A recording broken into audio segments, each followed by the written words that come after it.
السلام علیکم ویورز، اگر آپ نے ابھی تک ہمارا چینل ٹوڈے نیوز سبسکرائب نہیں کیا تو ابھی سبسکرائب کریں تاکہ آپ کو ہماری آنے والی تمام طرح اپڈیٹ سب سے پہلے مل سکے۔ بیل کی آئیکن پر کلک کرنا نہ بھولیے گا۔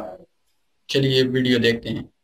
عام انتخابات میں تحریک انصاف کے حصے میں اکثریت آئی اور اب حکومتیں بنانے کے لیے جوڑ توڑ کا سلسلہ جاری ہے، لیکن ایسے میں سینئر صحافی نے دعویٰ کیا کہ شہباز شریف کو پنجاب میں آزاد اراکین کو ساتھ ملا کر حکومت بنانے سے روکا گیا ہے۔ اعجاز سید نے لکھا کہ ابھی مرکز اور وفاق میں حکومت سازی کا عمل جاری ہے، اس لیے اڈیالہ جیل میں وفاق اور پنجاب میں سرگرمیوں کے لیے نواز شریف کی ہدایات کی مرکز بھی ہے۔ شہباز شریف جو اقتدار میں آنے کے لیے ہر دم بیتاب ہے، ملاقات میں خواہش مند تھے کہ وہ مرکز میں نہ سہی تو پنجاب میں ہی آزاد ارکان کو ساتھ ملا کر حکومت بنا لیں گے، لیکن اطلاعات کے مطابق نواز شریف نے انہیں ایسا کرنے سے روک دیا۔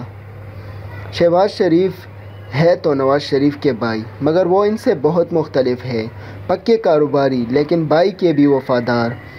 آپ دوست اپنی مرضی کا رکھ سکتے ہیں، مگر بھائی تو خدا کی مرضی کا ہی ہوتا ہے۔ یہی حال نواز شریف کا ہے۔ ان کے قریبی ساتھیوں میں کوئی بھی ایسا نہیں جو شہباز شریف سے ملتا ہو۔ بہرحال بھائی بھائی ہوتا ہے۔ کہا جاتا ہے کہ بھائی کی نظریں کافی عرصے سے وزارت عظمیٰ پر ہے۔ راستے میں مریم آ گئی تھی۔ مریم کی شعلہ بیان تقریروں نے عوام کو اس کا گرویدہ کیا تو بھائی بھی پریشان ہو گیا اور اس کا بیٹا حمزہ بھی۔ اب چونکہ نواز شریف اور مریم نواز جیل میں ہے، اس لیے بھائی مرکز میں لیڈر آف دی اپوزیشن بننے کی تگ و ڈٹ کر رہے ہیں تاکہ کل کلا وزارت عظمیٰ بھی مل جائے، لیکن ہونا وہی ہے جو ازل پہ لکھا ہے اور کسی کو پتہ نہیں ہے۔ تو دوستو، آپ کو ہماری ویڈیو کیسی لگی؟ اگر آپ کو ہماری ویڈیو اچھی لگی تو لائک کریں اور دوستوں کے ساتھ شیئر کریں اور کامنٹ میں اپنی رائے کا اظہار ضرور کریں، اور آخر میں سبسکرائب کرنا مت بھولیے گا۔